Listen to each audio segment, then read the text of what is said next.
En directo son las 6 de la tarde, la península española, 5 si nos escuchan desde el archipiélago canario. Y vamos a actualizar la información en estas noticias de última hora de Negocios Televisión, noticias que vamos a empezar con el foco puesto en Estados Unidos y en esa convención demócrata de Chicago que dará comienzo esta noche.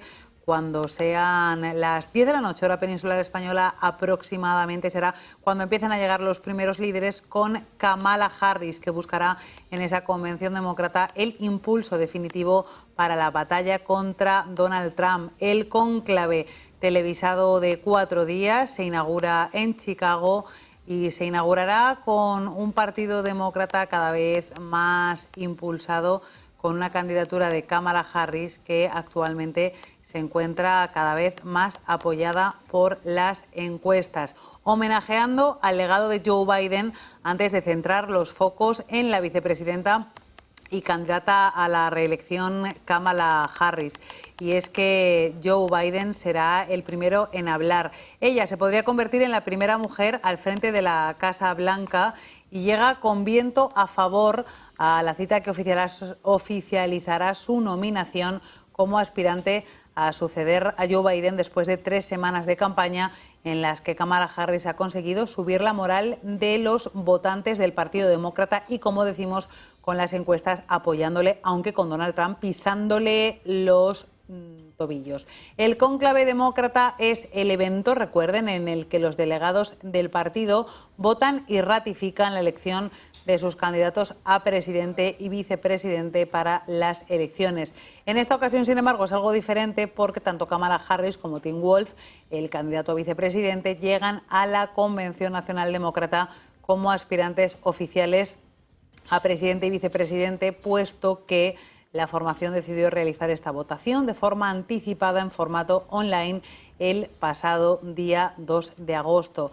El escenario principal de esa convención demócrata que empieza esta noche va a ser el Estadio United Center, en el que se llevará a cabo la programación más relevante. El resto de actividades secundarias tendrán lugar en el centro de convenciones McCormick Place, también de Chicago. Está previsto que acudan a la convención 50.000 personas, entre ellos 5.000 delegados y suplentes del Partido Demócrata de Estados Unidos.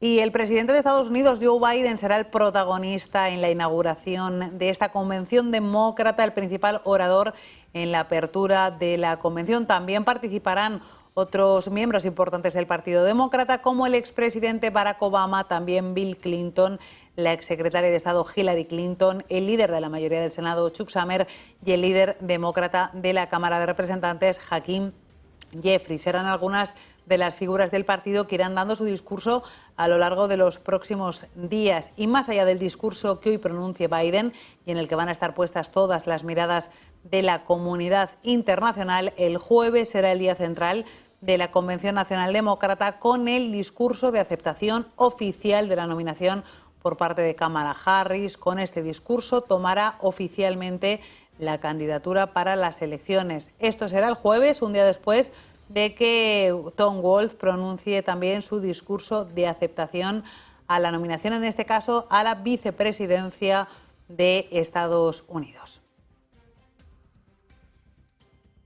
Y la carrera hacia las elecciones presidenciales en Estados Unidos, si hablamos de encuestas, presenta un escenario muy reñido que por el momento está dando una ligera ventaja por apenas décimas a la vicepresidenta de Estados Unidos, Kamala Harris, frente al expresidente y candidato republicano a la reelección, Donald Trump. Estamos hablando de los últimos sondeos publicados en las últimas horas. Quedan menos de 3 meses para estas elecciones en Estados Unidos y la campaña de Harris ha ido ganando protagonismo y comiendo cierto terreno a la campaña de Trump en las encuestas, sobre todo en los 7 estados clave. Así, según los últimos datos del Cook Political Report dedicado a estos territorios, que son los llamados a decidir las elecciones de noviembre, la candidatura demócrata está por delante de su rival en la carrera hacia la Casa Blanca. De media, Harris saca una distancia de 1 punto en los 7 estados principales, con un total del 48% de los apoyos para Harris frente al 47% de apoyos que tendría el republicano Donald Trump, con un 5% de indecisos. Desagregados los resultados, Harris lidera en Michigan y Wisconsin por 3 puntos de ventaja sobre Trump, en Arizona por 2, en Pensilvania por 1 y en Carolina del Norte, donde la demócrata ha revertido una ventaja de 7 puntos en las últimas semanas y se ha puesto en cabeza por 1 punto. Los dos candidatos están hoy empatados en Georgia con un 48% de intención de voto para cada uno y Trump está en cabeza en el estado de Nevada. En este contexto, ambas campañas se han enfocado este fin de semana en un estado, en Pensilvania. Trump lo ha visitado el sábado, el día en que el magnate eligió para dar un mitin desde la localidad de Wilkes-Barre, en el noroeste, mientras que la vicepresidenta de Estados Unidos ha estado el domingo, un día después, iniciando una gira por el oeste del país.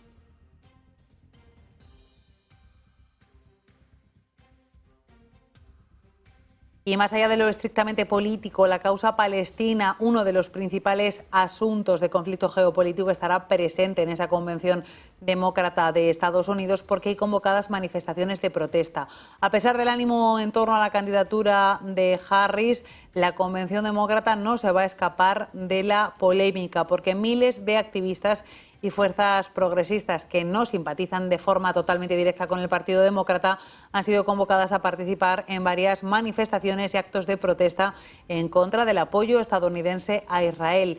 Piden a Kamala Harris incluir un embargo armamentístico a Tel Aviv en su programa político de cara a las elecciones de noviembre. Se espera, de hecho, unas protestas en las que participarán en torno a 20.000 ciudadanos, con manifestaciones que podrían producirse y que están convocadas desde hoy hasta el próximo 22 de agosto, sobre todo con foco puesto en el acto de apertura y en el de cierre de esa Convención Nacional Demócrata que se va a celebrar en el United Center de Chicago.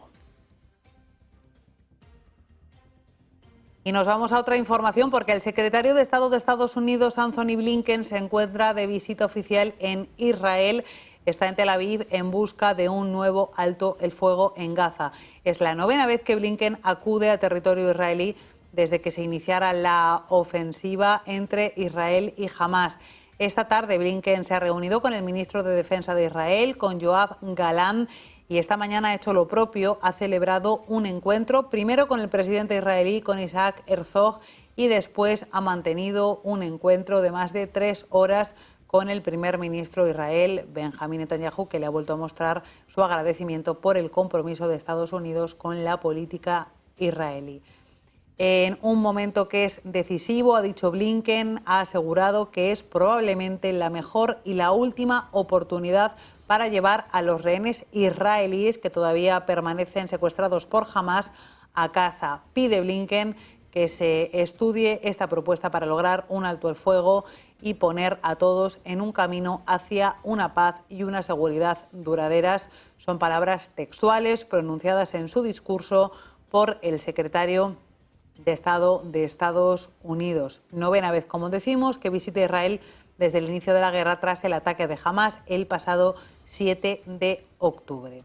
Y la llegada de Blinken a Israel ha coincidido además con la explosión de una bomba reivindicada por Hamás y la Yihad Islámica en lo que parece como un atentado suicida frustrado en Tel Aviv. Es parte de la renovada y desesperada campaña diplomática estadounidense para alcanzar la tregua en la Franja de Gaza. El objetivo es evitar una nueva escalada regional ante las promesas de Irán y del grupo libanés Hezbollah de atacar a Israel en respuesta a la muerte de un cabecilla de la milicia libanesa en Beirut y también a la muerte del líder de Hamás en Teherán hace 3 semanas.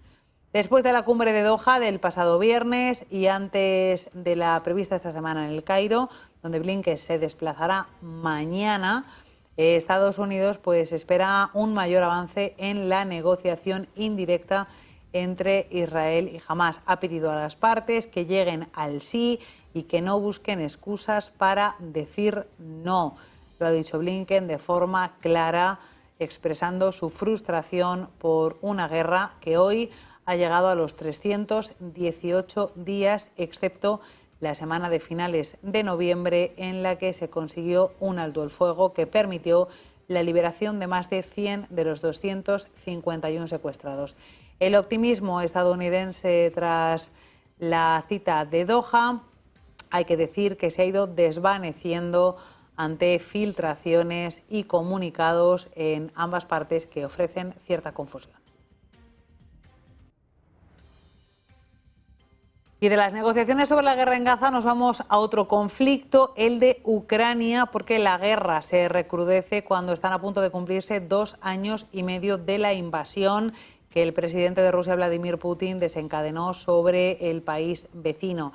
Ambos países ganan posiciones en suelo enemigo y se enfrentan a dificultades para contener el avance contrario en su propio territorio. Rusia se ha atribuido hoy mismo la conquista de Zaliznyk en Donetsk, otro paso hacia los bastiones que resisten a su control en esta región situada en el este de Ucrania. Y en paralelo, las fuerzas de Kiev también se mueven y ya ocupan unos 1.200 kilómetros cuadrados en la región rusa de Kursk.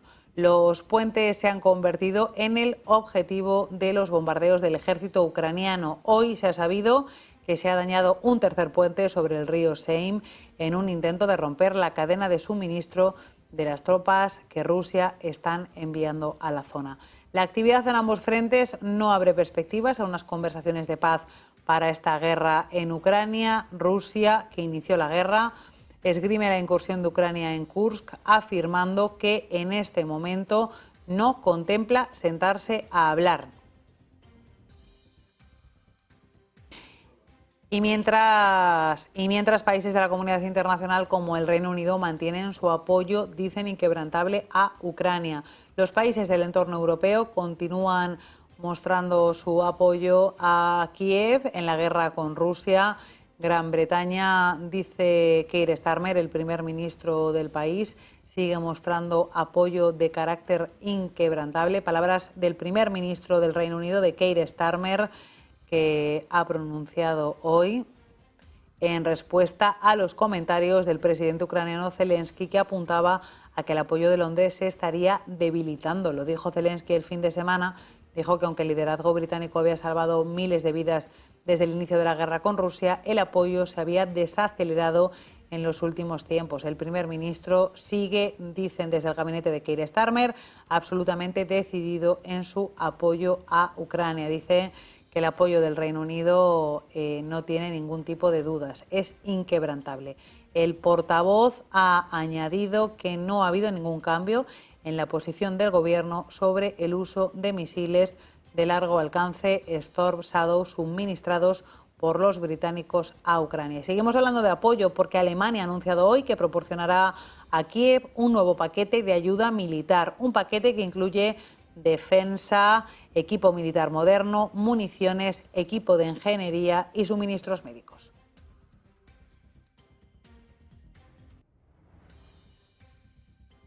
Y ahora, antes de continuar hablando de esa guerra entre Ucrania y Rusia y de un viaje oficial que está realizando hoy el presidente Putin a Azerbaiyán, nos vamos con pausa publicitaria.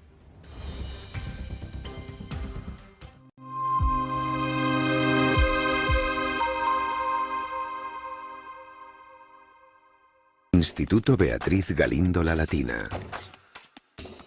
Inteligencia y seguridad en el nuevo orden mundial. Burgos, del 30 al 1 de septiembre. Los mejores ponentes. 3 días de directos online. Certificado incluido. García Margallo, Pedro Baños, José Antonio Zorrilla, Santiago Armesilla y 15 ponentes más. Isabel I, Negocios TV, Ayuntamiento de Burgos, Luz y Vida. Curso de verano. Inteligencia y seguridad en el nuevo orden mundial. Entradas ya a la venta en beatrizgalindo.net.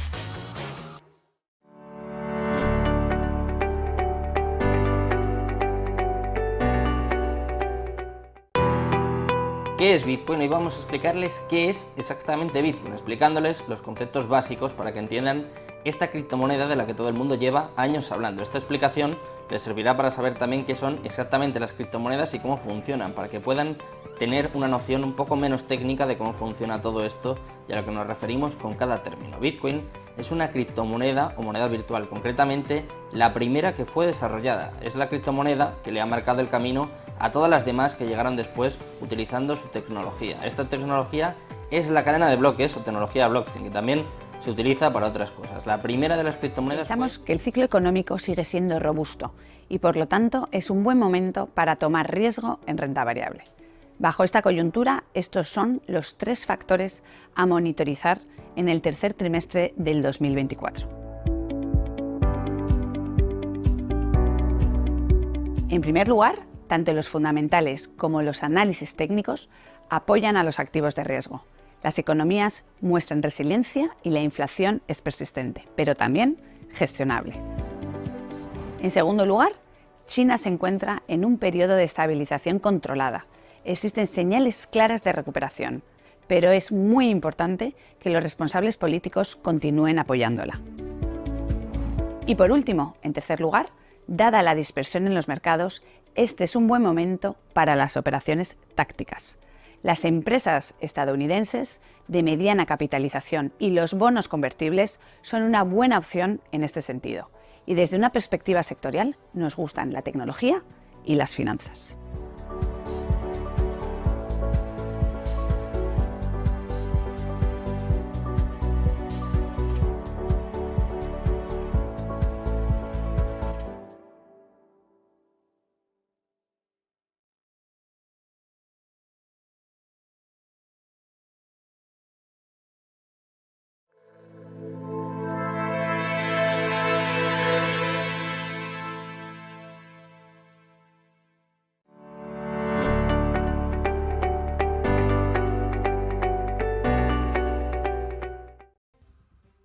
Y seguimos situándonos en Rusia, concretamente vamos a hablar de su presidente, de Vladimir Putin, porque el presidente ruso, Vladimir Putin, se encuentra de visita oficial en Azerbaiyán. Ha llegado hoy mismo, ha mantenido un encuentro con su homólogo iraní y tras ese encuentro ha dicho que Rusia está dispuesta a contribuir a la firma de un acuerdo de paz entre Azerbaiyán y Armenia. Hay que decir que el mandatario también ha asegurado que pese a que Rusia también hace frente a crisis principalmente en el sector ucraniano, la implicación de Rusia con la situación en el Cáucaso tiene que seguir adelante. Putin ha comenzado su viaje con una visita al mausoleo del presidente. Heydar Aliyev, padre del actual mandatario, ha depositado una ofrenda floral y también ha recorrido la Avenida de los Mártires para honrar la memoria de los caídos por la independencia de Azerbaiyán. El programa de la visita de Estado también ha incluido esa reunión oficial con Ilham Aliyev, el presidente del país, en su residencia del campo a orillas del mar Caspio esta misma mañana. Después, Putin y el presidente de Azerbaiyán han mantenido una reunión privada y otra en formato más amplio con sus principales asesores. Tras esas 2 reuniones se ha aprobado una declaración conjunta de los líderes. Han firmado una serie de acuerdos en materia de economía, también en materia de educación, en materia financiera, acuerdos intergubernamentales y otros documentos del mismo tipo. Y a continuación ambos mandatarios han ofrecido una rueda de prensa a los medios de comunicación que les hemos contado aquí en Negocios Televisión. Y después nos vamos a situar también en Venezuela. Y es que el alto representante de la Unión Europea para Asuntos Exteriores y Política de Seguridad, Josep Borrell, ha vuelto a reclamar la publicación de las actas electorales de Venezuela. Ha dicho que en el caso de que Nicolás Maduro insista en decir que ha ganado las elecciones sin poder verificarlo, el país puede entrar en una grave crisis. Dice que si Maduro insiste en decir que ha ganado y no quiere entender que para la comunidad internacional sin verificación no hay asunción de resultados, Venezuela puede entrar en una grave crisis. Dice que es una crisis que se está intentando evitar, palabras textuales de Josep Borrell, que ha comparecido en la celebración de unos cursos de verano en la Universidad Menéndez Pelayo de Santander. Ha dirigido esos actos y ahí es donde se ha pronunciado acerca de la situación.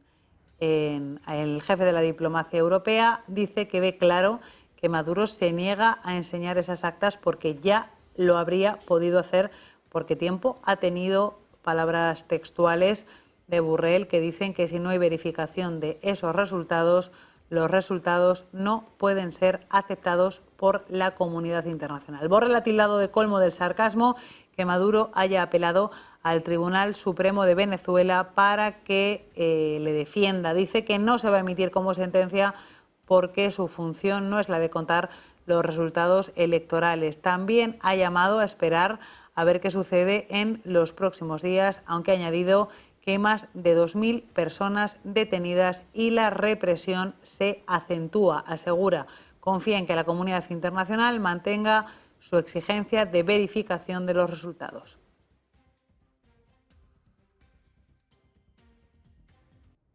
Mientras miles de personas han salido este fin de semana a manifestarse en contra de Nicolás Maduro y en defensa de la oposición, decenas de ciudades del mundo han sido protagonistas de estas manifestaciones que reclaman la victoria del candidato opositor Edmundo González tras la proclamación de Nicolás Maduro como el ganador de los comicios el pasado 28 de julio. Desde Australia, pasando por Europa hasta América Latina y Estados Unidos, los venezolanos y los miembros de estos países han protestado. Lo han hecho en más de 300 ciudades del mundo para respaldar la llamada de la oposición a que el Consejo Nacional Electoral muestre las actas de la votación que demostrarían el triunfo de Edmundo González. Una de las protestas más numerosas ha sido la que se ha celebrado aquí en Madrid.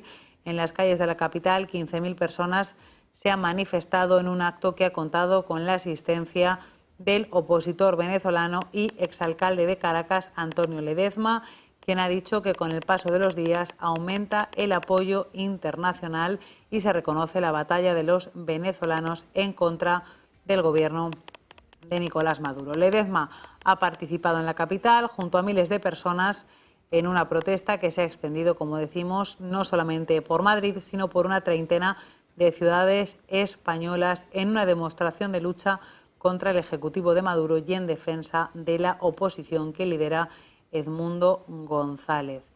Y también, en paralelo, Nicolás Maduro habría convocado a sus seguidores también a salir a las calles para apoyar su proclamación como presidente para un tercer mandato.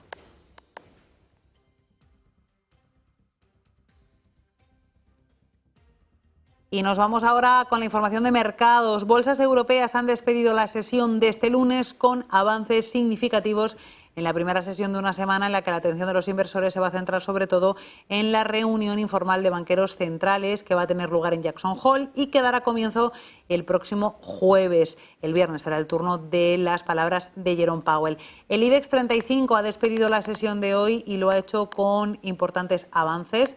A la cabeza de las subidas ha conseguido ganar un 1,4% en su séptima sesión consecutiva al alza. El IBEX 35 partirá mañana de los 11.102 puntos. Entre los valores que mejor se han comportado en la sesión se encuentran las acereras, con ArcelorMittal, que ha despedido la sesión con un repunte del 2,27%, tras la recomendación de compra por parte de Barclays. También Acerinox, repunte al cierre de sesión del 1,48%. Los bancos también han destacado entre las subidas. Entre esas subidas, las de Sabadell, que ha sumado un 2,72%. BBVA ha cerrado con avances del 1,82%, Bankinter con un repunte del 1,8% y Santander con una subida del 1,35%. También han sumado puntos al selectivo pesos pesados como Iberdrola con un repunte del 1,6% e Inditex con un repunte cercano al 1,95% de subida al cierre. Indra, con un retroceso del 0,36%, ha sido el único valor dentro del IBEX 35 que ha despedido la sesión con descensos. Fidelity ha reducido su participación en la tecnológica al 0,784% tras rebajarla por quinta vez consecutiva desde el mes de marzo. El resto de plazas europeas también han cerrado con subidas, aunque más moderadas que las del selectivo madrileño. Deuda, si miramos a deuda, a divisas y al oro, pues vemos cómo la prudencia sigue predominando en el mercado de deuda, con la rentabilidad del Bund alemán estable cerca del 2,25%, la del bono español a 10 años por debajo del 3,1%, el rendimiento del Treasury americano situándose al filo del 3,9%. Y a la espera de esa cita de Jackson Hole, el euro cotiza $1,10, la libra roza 1,30 billetes verdes. Y la atención de las divisas está hoy situada en el yen, que ha conseguido revalorizarse con fuerza frente al dólar, lo que ha provocado que el índice Nikkei de la bolsa de Tokio haya caído hoy al cierre de sesión un 1,77% al perjudicar a las grandes empresas exportadoras niponas. El precio del oro, por su parte, prolonga su rally, que le lleva a superar los $2.540 por onza, en zona de máximos históricos, mientras que el Bitcoin se aleja de los $60.000 al caer incluso por debajo de los 59.000 en algunos momentos de la sesión.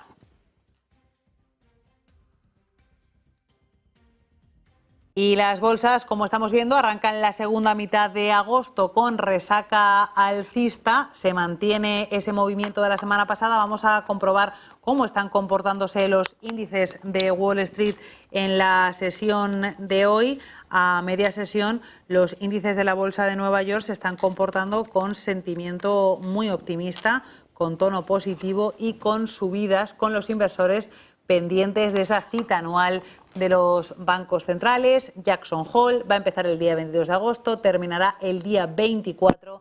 Este año el lema a tratar es reevaluar la eficiencia y la transmisión de la política monetaria. El discurso de Jerome Powell será el próximo viernes.